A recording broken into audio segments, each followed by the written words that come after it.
participate in the last public hearings on constitutional reform organized by the National Assembly.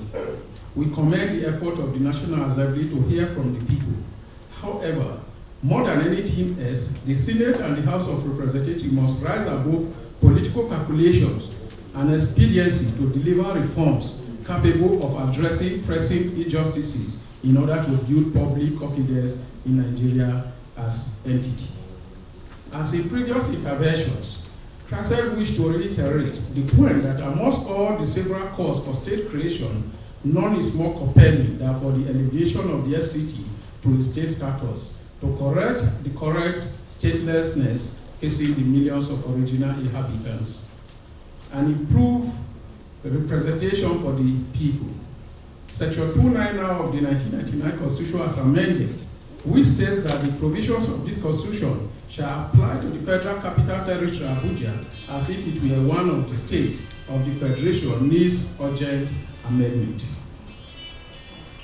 The Honorable Minister, distinguished guests, ladies and gentlemen, let me also use this opportunity to make the point that Krasel is not here to take over the struggle of the FCT original inhabitants. Instead, our role is to support and further energize FCT original inhabitants to achieve their just goals. For this reason, I want to admonish and encourage FCT original inhabitants on the need for unity of purpose as the process of this collective struggle moves to its next important phase.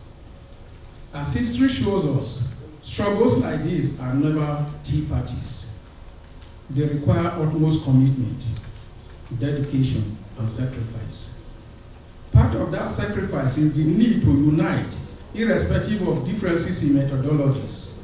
We believe all the well-meaning original inhabitant groups, which shall be carrying the banner of this struggle, want the emancipation of FCT original inhabitants from their current state of marginalization, discrimination, and rights violation. One of the surest ways to realize these goals is to unite around the many common areas of agreement.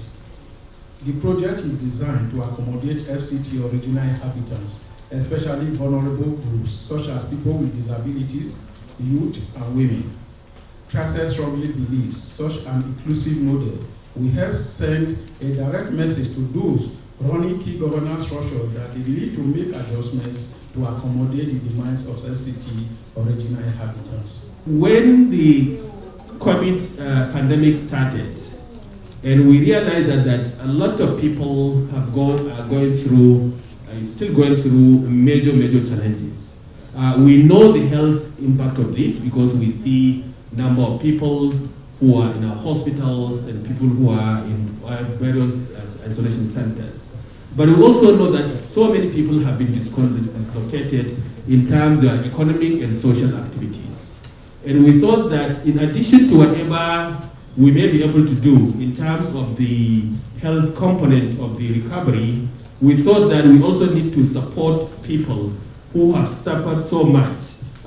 Women whose little thing that they have been doing on our streets, were no longer able to go out.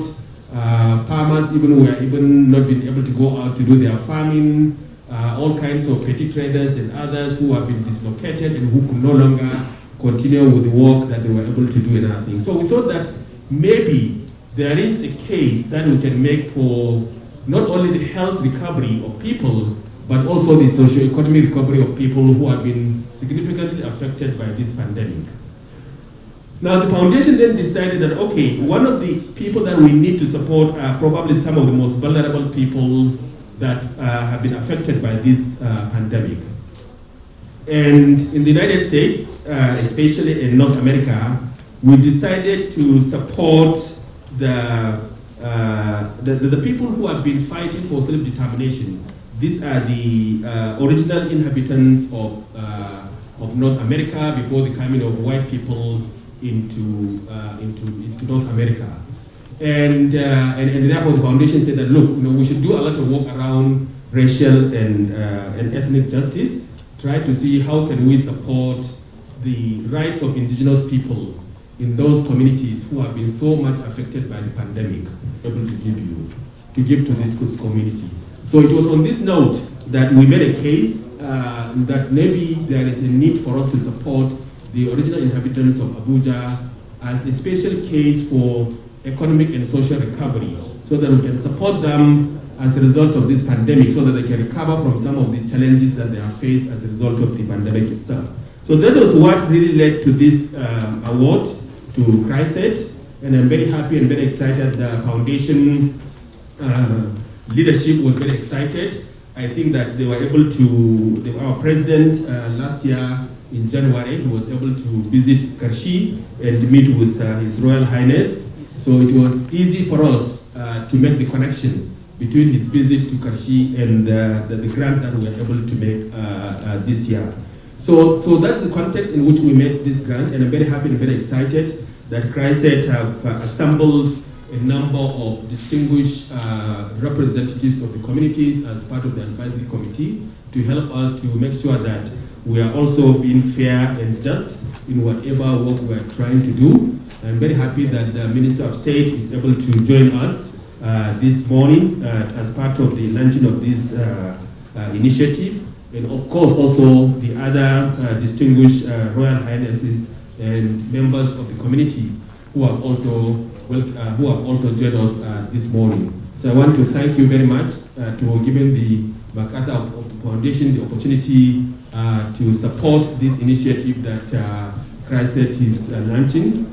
I believe that this constitutional reform process is one opportunity out of many that we should take advantage of and try to challenge some of our notions about what is the status of this community, how can we respond to some of their challenges and some of the issues that are arising as a result of the constitutional lacuna that we have found ourselves. And I believe that with good intention and political support, even if we are not able to resolve all the problems of the FCT, of the indigenous people of FCT, I'm sure that we may be able to respond to some of the immediate challenges. The President of Nigeria, President Muhammadu Buhari, under his administration, is also supportive of the preservation and protection of the rights of the original inhabitants, also the heritage and culture of the original inhabitants of the FCT. The Federal Capital Territory Administration, under the leadership of Madam Muhammad Musa Bello, has taken it upon itself to ensure that the rights of the original inhabitants are not denied them, which is why we have opened a free channel of communication with them through periodic physical engagement with our officials. The second of this type of meeting comes up tomorrow, mainly on resettlements and compensation. This practically is another burning issue within the territory and with the original inhabitants because it circles around them and it has been with them. Relocation has been, or resettlement has been one difficult thing, and that has actually not even been achieved. In these engagements, we will realize how we can robustly harness the potentials, strengthen the people, galvanize support for them, despite the situation of the seat of the federal government. These meetings will no doubt give us the opportunity to work together for the benefit of all. As the Minister directly supervising the activities in the area councils, I have in the past 2 years, with the help of the council chairman, provided the leadership directions for a bottom-up approach